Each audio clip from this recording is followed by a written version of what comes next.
तो इजराइल के बाद अब अमेरिकी बेस पर भी हमले होने लगे हैं। एक बार फिर से मिडिल ईस्ट का रुख कर रहे हैं और इसके लिए अमेरिका ईरान को जिम्मेदार लगातार ठहरा रहा है। दूसरी तरफ अमेरिका ने तैयारियां शुरू कर दी। अगर ईरान हमास और हिजबुल्लाह के अलावा दूसरे संगठनों की मदद करता रहेगा तो अमेरिका पलटवार जरूर करेगा और जाहिर सी बात है कि आसार मिडिल ईस्ट में महायुद्ध की आशंका को और ज्यादा बढ़ा रहे हैं। रिपोर्ट आप देखिए।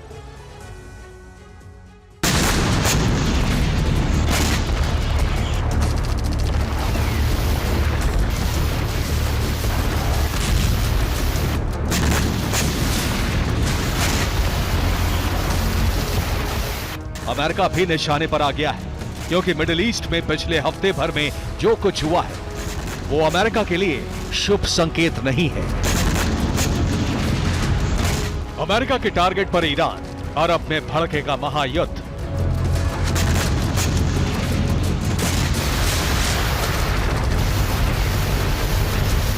गाजा के बाद सीरिया वॉर सेंटर, नेतन्याहू का बारूदी पलटवार।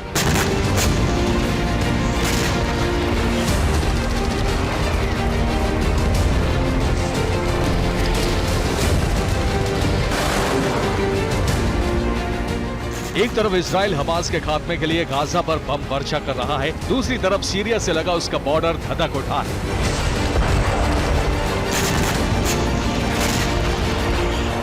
इजराइल का दावा है कि सीरिया की तरफ से रात के अंधेरे में गोलन हाइट्स के पास मिलिट्री बेस पर रॉकेट दागे गए। इसके जवाब में इजराइल ने भी सीरिया पर एयर स्ट्राइक कर डाली। सीरिया ने दावा किया है इस हमले में कारफा मिलिट्री बेस पर तैनात 8 सैनिक मारे गए। ये उसी हमले का वीडियो है जिसमें तेज धमाके के बाद मिलिट्री बेस से कई फीट ऊंची आग की लपटें उठती दिख रही है।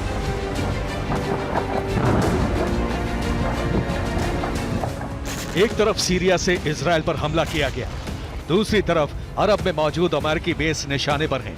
पिछले एक हफ्ते में इराक और सीरिया में मौजूद अमेरिकी बेस पर हमले किए गए। ये हमले ड्रोन और रॉकेट से किए गए। इस हमले के पीछे अमेरिका ने ईरान का हाथ बताया है और ईरान को मुंह तोड़ जवाब देने का ऐलान कर दिया है। The United States does not seek conflict with Iran. We do not want this war to widen.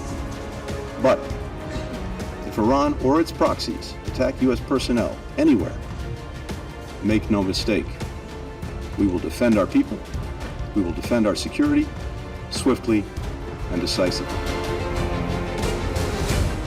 वैसे सीरिया में अमेरिका समर्थित सरकार है, लेकिन जब से हमास ने इजराइल पर हमला किया है, हमास समर्थित गुट सीरिया और इराक में एक्टिव हो गए हैं।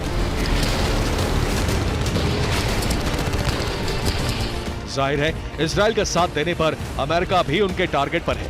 ऐसे में सीरिया इराक में मौजूद अमेरिकी बेस को निशाना बनाया जा रहा है। इस वक्त इराक में अमेरिका के 2500 सैनिक और सीरिया में 1000 सैनिक तैनात हैं। मिलिट्री बेस पर अटैक के बाद अमेरिका ये खुलकर कह चुका है कि इसके पीछे ईरान है, जो एक तरफ हमास को मदद पहुंचाकर इजराइल पर हमले करवा रहा है, दूसरी तरफ अमेरिका को अरब में कमजोर करने के लिए मोर्चा खोल दिया है। इसका सीधा मतलब है अगर अमेरिका पलटवार करता है तो अरब जल उठेगी और जंग सीधे तौर पर अमेरिका और ईरान में भड़क उठेगी। अमेरिका इसकी तैयारी भी कर चुका है। अगले 72 घंटे में वो अपने बेस पर 10 डिफेंस सिस्टम तैनात करने जा रहा है, जबकि वॉरशिप फारस की खाड़ी में भेजकर ईरान को चुनौती देने की तैयारी में है। Bureau report, TV9 Bharatvarsh.